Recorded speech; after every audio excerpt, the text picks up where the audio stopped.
রান্না করব Maggi corn soup.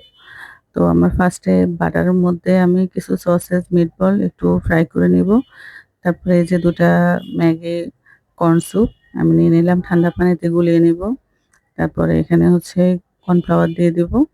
Cornflour দেওয়ার পরে আমি কিছু সস ইউজ করব। সসটা হচ্ছে সয়া সস, ওয়েস্টার সস আর চিলি সস দিয়ে আমি ভালোভাবে মিশিয়ে নিব। মেশানো হয়ে গেলে যে আমাদের সসেস মিটবলটা ফ্রাই করব তার মধ্যে দিয়ে দিব।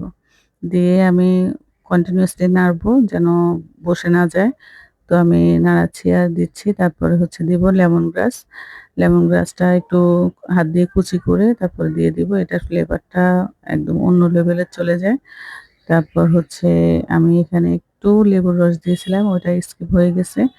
আর হচ্ছে এখানে ফেটানো ডিম দিয়ে দিব। ফেটানো ডিম দিয়ে যখন থিকনেসটা দেখব যে ঠিক হয়ে গেছে তখন আমরা নামিয়ে সার্ভ করে নেব।